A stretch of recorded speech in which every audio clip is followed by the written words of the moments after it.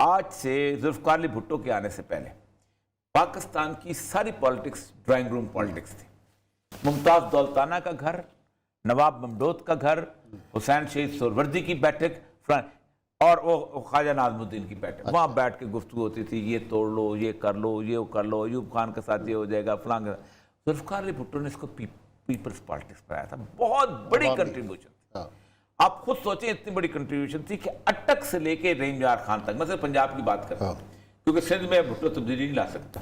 سندھ میں اس نے وہی ممتاز علی جتوئی تے رسول بخش تالپور تے فلانا وڈیرے تھے. یہاں پر یہ تھا کہ صرف 2 بڑے لوگ خاندان جیتے تھے اونلی، عثمان صاحب چودھری ظہور لائی گجرات میں اور میاں ممتاز دولتانہ لڈن میں. ہر جگہ صفایا پھر گیا تھا. کوثر نیازی جیل میں تھا اور سیالکوٹ کالی جگہ پہ وہ جیتا تھا. کوثر نیازی کی شکل کو نہیں جانتے تھے. حفیظ کاردار صاحب کو بھٹو نے دیا صوبائی اسمبلی کا ٹکٹ. تو انہوں نے کہا میں صوبائی اسمبلی میں کیا کروں گا، میں تو جانتا اچرے میں دیا تھا، اچرا کرشن نگر کا حلقہ. میں ایک دن کسی جلسے میں نہیں ہے اور کاردار صاحب جیتے. Hanif Ramay was a painter. مجھے یاد اچھا تھا کہ اس کے ادیبوں نے جلوس نکالا تھا وہاں کا اپنا ایوب خان کے خلاف ٹی ہاؤس سے. تو واپسی پہ مینار پاکستان سے ہم سواریوں والے ٹانگے میں بیٹھ کے آئے تھے اور میں چونکہ بہت بچہ ہوتا تھا تو میں پائدان پہ کھڑا تھا اور یہ حنیف رامے اور سب لوگ اس میں کھڑے. تو آپ خود سوچیں کہ یہ لوگ تھے جو اس نے جتوائے تھے. اب ہوا کیا 85 میں یہ فیصلہ کر لیا گیا تھا کہ اب ہم نے فیئر اینڈ فری الیکشن نہیں ہونے دینے، کیونکہ fair and free election Mujib ur Rahman کو جتواتے ہیں اور ذوالفقار علی بھٹو کو جتواتے ہیں اور دونوں مل کے فیصلہ کرتے ہیں نہ میرا کینڈیڈیٹ یہاں رہے گا نہ تمہارا کینڈیڈیٹ یہاں گیا. ہم دونوں اور اس نے پھر منور کر کے جو بھی لمبی کہانی ہے اس میں پڑھنا نہیں چاہتا، لیکن اس دن یہ کہا تھا کہ نہیں دوبارہ ری اسٹیبلش کرو وڈیرے کو. اچھا چلیں یہ تو آج کی صورتحال ہے جو نئی کھچڑی پک رہی ہے وہ کوئی آج ڈرائنگ روم پہ آ گئے نا نتیجہ. آج ڈرائنگ روم پہ آ گئے نا. اب ان سے باتیں پوچھتے ہیں کہ کیا ہونے والا ہے. میں کل وہاں بیٹھ کے یہی میں نے بات کی. میں نے کہا ایک ہے میرا اور آپ کا تجزیہ جو ہم عام پبلک بہت بیزار ہے، پبلک یہ ہے، پبلک ووٹ میں جیت سامنا نہیں کر سکیں گے، یہ نہیں ہو سکے گا. لیکن ایک ہے ground reality at the time of election, وہ بالکل مختلف ہوتی ہے. اچھا کوئی نظریاتی ووٹ نہیں ہے اس ملک کے اندر، اللہ گواہ ہے. کوئی سوائے جماعت اسلامی کے چند ٹوٹرو ہوں گے یا طریقے لبیک کے کچھ لوگ جس بات چیت میں آ کے ہو جائیں گے یا ایم کیو ایم کے اپنے اس میں ہو جائیں گے یا چند ایک سندھو دیش کے چند ایک جو ہے قوم پرست. کوئی نظریاتی نہیں ہے. خانے وال کا الیکشن ہوتا ہے، نون لیگ کے 45,000 ووٹ جو ہیں وہ راتوں رات پی ٹی آئی کا نظریاتی ورکر ہو جاتا ہے اور پی ٹی آئی کا نظریاتی ووٹ جو ہے وہ نون لیگ کا ورکر ہو جاتا ہے. بدل ڈوینڈلنگ ووٹ ہوتے ہیں شہروں کے اندر ہوتے ہیں، لیکن یہ لوگ حکومتیں نہیں بنا سکتے. میں آج بھی کہتا ہوں 2011 کا عمران خان کا جلسہ اس کو اسمبلی میں اکثریت نہیں دلا سکتا تھا، وہ اس قابل ہی نہیں تھا. وہ جلسہ تھا. جلوس مولانا مودودی جس وقت ہارے ہیں، شوکت اسلام کا جلوس ہارے تھے، تو مولانا مودودی اور الطاف حسین کوئی صاحب سے پوچھئے گا کہ مولانا مودودی اتنے پریشان تھے کہ کھانا نہیں کھاتے تھے کہ یہ ہو کیسے گیا اس ملک میں. رائے عامہ تو یہ کہہ رہی تھی. آپ نے وہ جو انہوں نے لکھے تھے الطاف حسین کوئی صاحب نے تفسیر لکھے تھے محبت کا زمزم بہ رہا ہے، جنہوں نے جماعت اسلامی کو دوسری بڑی پارٹی بنا کے دکھا دیا تھا کہ وہاں یہ ہو رہا ہے وہاں یہ ہو رہا ہے، اس میں وہ ختم ہو گئی تھی. اصل مسئلہ یہ ہے کہ پاکستان میں ووٹ آج بھی برادری کا ہے، ووٹ آج بھی جتھے کا ہے، ووٹ آج بھی مفادات کا ہے، ووٹ آج بھی پیسے کا ہے. آپ اس حساب سے آپ چلتے ہیں آج پاکستان میں وہی بات کہتے ہوتے ہیں کہ ہمارے دوست کہتے ہیں آپ لاہور سے زیادہ پڑھا لکھا شہر نہیں ہو سکتا نا. کراچی میں تو چونکہ جتھے نہیں ہے نا، آپ مجھے ارائی اور کشمیری کے علاوہ کسی اور قوم کا میئر لا کے دکھا دیں، نہیں لا سکتے. ایسے ہی حقیقت تو یہی ہے. رائیوں کا ووٹ ہے یا کشمیریوں کا ووٹ ہے، خواہ وہ کسی بھی پارٹی میں ہو، امیدوار اسی کا ہے. چلیں ناظرین بریک لیتے ہیں. بریک کے بعد آئیں گے تو ذکر کریں گے وزیر اعظم صاحب آج نوشکی میں تھے، کیا خطاب کیا، کیا باتیں کی، کریں گے بات بریک کے بعد.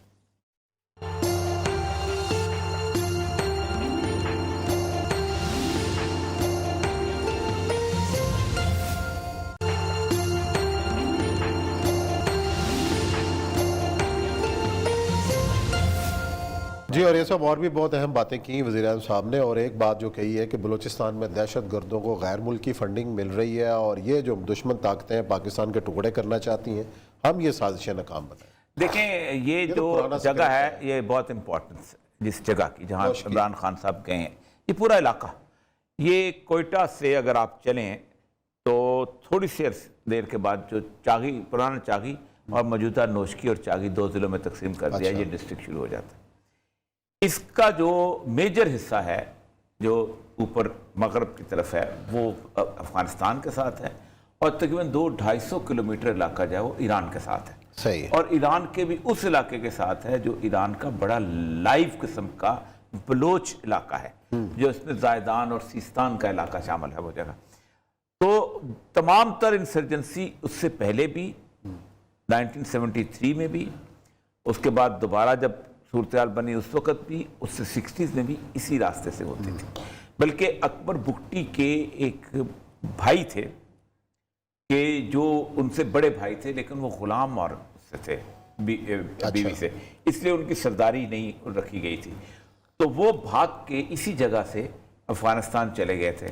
اور میں بڑی مزدار آپ کا بات بتاؤں، یہ بلوچ دوستوں کے لیے بھی بڑی حیران کن ہوگی کہ ڈی سی سبی نے خط لکھا کہ وہ بندہ جو ہے، اس کا بھائی جو ہے، نواب اکبر بگٹی کا بھائی جو ہے، وہ بھاگ کے چلا گیا ہے، اور وہ سمجھتے ہیں کہ وہ خان محمد کلپر سے زندہ ہوتا تھا، یا بھی جس نے اکبر بگٹی ساتھ اس زمانے میں جو نوجوان تھا، تو اس کے ساتھ ہے، تو وہ وہاں سے بیٹھ کے خرابیاں پیدا کرے گا، تو اس کو کہیں سے منا کے لے کے آئیں۔ اچھا، تو ڈی سی سبی نے خط لکھا ڈی سی کوئٹہ کو۔ اچھا، ڈی سی کوئٹہ نے اس کا جواب دیا کہ میں نے 2 لوگوں سے کہا ہے کہ وہ جائیں اور اس کو منا کے لائیں، ایک خیر بخش مری کو اچھا، اور ایک سمد خان اچکسئی کو، اچھا، اور یہ انگریز کا زمانہ ہے، ہاں، ٹھیک، ہم کہتے ہیں بڑی سٹرگل ہوئی تھی، اور دونوں وہ منا کے لے آئے ہیں، تو ہم نے اس کو نوشکی میں تحصیلدار لگا دیا، اچھا، اور ساتھ اس کو 500 روپیہ ہم نے گرانٹ بھی دی ہے کہ یہ جو ہے 500 لے کے یہاں پر اپنا سیٹلمنٹ گرانٹ دے، اور اب وہ نوشکی میں تحصیلدار لگ گیا، اب وہ خوش ہے۔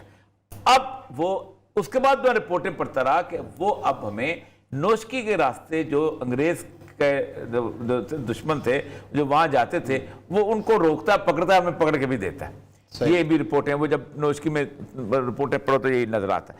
تو نوشکی بہت امپورٹنٹ جگہ ہے، یہاں کا جو چاقی ملیشیا ہے، اب پتہ نہیں انہوں نے کیا کر دیا، یہ آخر تک وہاں تک جاتا ہے۔ یہاں پر سب سے امپورٹنٹ ترین چیز ہے کہ یہاں ریکوڈک ہے، نمبر 1۔ یہاں پر دوسری امپورٹنٹ چیز یہ ہے کہ آپ کی وہ امپورٹنٹ ٹیکنیکل سائٹس ہیں، اچھا، ٹھیک۔ نمبر 3، اس جگہ پہ پراسپیکٹو آئل فیلڈز ہیں۔ جب 1998 میں دھماکہ ہوا تھا تو یونین ٹیکسس کمپنی کا جو مالک تھا وہ پرواز کرتا ہوا پرسنل جہاز میں وہاں آ گیا تھا، اور بات ہوئی، ہم پوچھا اسے کہ اس نے کہا کہ میری جو سیٹلائٹ رپورٹ کہتی ہے کہ دھماکے کے بعد 50 جگہوں سے آئل اوز آؤٹ ہوا ہے، 98 کا جو 98 کے دھماکے کے بعد۔ نیوکلیئر اس بلاسٹ، کا مطلب یہ ہے کہ یہاں پراسپیکٹ صورتحال ایک یہ ہے۔ تیسری بات یہ ہے کہ وہ یہ بنیادی سی پیک کا جو روٹ ہے جو اس کو کنیکٹ کرے گا کہاں، سینٹرل ایشیا کو، وہ اسی علاقے سے جاتا ہے، گوادر سے وہ نکلتا ہوا آئے گا خاران، خاران سے دال بندین، اور دال بندین سے وہ ہلمت میں جائے گے، وہ جو زرنج والی روڈ ہے جو کہ انڈین نے بنائی تھی، اس کو جا کے کنیکٹ کرے گا۔ نزدیک ترین راستہ یہی بنتا ہے ایران، اس لیے عمران خان جو ہے وہ خاص طور پہ وہاں گئے ہیں، اور وہاں جا کے انہوں نے وہ تقریر کیا ہے اور 15% الاؤنس بھی بڑھایا، اور چائنا سے واپسی میں آ کے گئے ہیں، اور چائنا کی جو ایم او یو سائن ہوا ہے، جو جوائنٹ کمیونیکے آیا ہے، اس کے اندر بنیادی طور پہ 3 چیزیں امپورٹنٹ تھیں۔ ہم پروپیگنڈے کے لیول پہ بھی شکست کر دیں گے ان کو، ہم اس کو بھی فزیکل لیول پہ بھی شکست، اور ہم ان سازشوں کو بھی روکیں گے۔ آپ دیکھیں عثمان صاحب، ہمارے ساتھ تعلقات امریکہ کے بھی رہے ہیں، ہمارے ساتھ تعلقات جو ہیں وہ انگلینڈ کے بھی سب کے رہے ہیں، لیکن کبھی بھی ان لوگوں کی اتنی پریزنس نہیں رہی۔ آپ نے کراچی میں جب سٹیل مل نئی آئی تھی، آپ شاید نہیں گئے ہوں گے اس وقت کراچی میں، آپ کو ایسا لگتا تھا ہم روس میں گھوم رہے ہیں۔ اچھا، رشین فیملیز جو تھیں وہ گھومتی پھرتی تھیں، وہ کچھ عرصے کے بعد وہ لگا لگو کے چلے گئی۔ میں اپنا چاغی میں سیندک میں جب چائنیز آئے ہیں، بالکل شروع میں تو سیندک میں آتے تھے، ایملوف ایک جگہ تھی، ان کی کالونی تھی، اس میں وہ رہتے تھے، اور پورے علاقے کے کتے انہوں نے ختم کر دیا، کتا چائنیز کو دے کے بھاگ جاتا تھا، مطلب یہ صورتحال تھی۔ تو وہ پھر وہ چلے گئے تھے وہاں پر، پھر اس کے بعد انہوں نے خود چلانا شروع کر دیا۔ اس وقت تقریباً 1 لاکھ چائنیز ہیں پاکستان میں، ایک تو یہ وہاں لیگل چائنیز، اس کے علاوہ جو دوسرے چائنیز ہیں وہ بھی کافی ہیں. اس کا مطلب یہ ہے کہ چائنیز انفلوئنس جو ہے وہ with the passage of time slowly بہت بڑھ چکا ہے. صاحب 1 لاکھ بہت بندہ ہوتا ہے. میں کہا کہ منصوبے فل سوئنگ سے اگر شروع ہو گئے تو لاکھوں ہوں گے یہاں پر، لاکھوں ہوں گے. اور اگر چائنا نے ہمیں الاؤ کیا تو شاید ہم بھی وہاں لاکھوں کے حساب سے چلے جائیں. 2008 میں تھا میں یہاں پر جب پنجاب گورنمنٹ میں، تو ایک ہم نے چائنیز سینٹر کھولا تھا لینگویج کا، آپ کو یاد ہوگا، یہاں پر لینگویج سیکھنے کے قذافی اسٹیڈیم کے اندر، یہ جو پلاک کے اندر تھا، تو اس کو جگہ بھی لی گئی تھی وہ قاعدہ اس کے لیے. پھر اس کا آہستہ آہستہ ختم ہو گیا. اب وہ ایک تو چائنیز زبان ٹوٹل بٹ ڈفرینٹ ہے، اس کا الفابیٹس ڈفرینٹ ہے، باقی چیزیں ڈفرینٹ ہیں. ہم کیسے اس سے کوپت کریں گے، کس طرح کریں گے؟ ہمیں تو صرف ایک ہی لفظ آیا تھا چائنا میں، نیئم پیولیا. یہ وہ تھا کہ آپ مطلب آپ سے زیادہ خوبصورت بندہ کوئی نہیں ہے دنیا کے اندر، اس طرح کا اس کا کوئی میننگ بنتا تھا. لیکن مسئلہ سارا یہ ہے کہ 1 لاکھ سے اگر 2 لاکھ ہو جاتے ہیں یا 3 لاکھ تو بہت بڑی تعداد ہوتی ہے. کسی بھی غیر ملکی اس کے 32,000 لوگ تھے انگریز ٹوٹل. اچھا 33 نہیں ہوئے تھے برے صغیر پاک میں، برانی کی پھر پوری 33 نہیں ہوئے تھے، 32 تھے صرف. چلیں جی، اللہ تعالیٰ اچھی خبریں سنائے، پاکستان کے لیے بھی اچھی خبریں ہیں. اسی نوٹ کے ساتھ پروگرام ختم کرتے ہیں. کل انشاءاللہ پھر ملاقات کریں گے کچھ نئی خبروں کے ساتھ. اپنا خیال رکھیے گا. اللہ حافظ.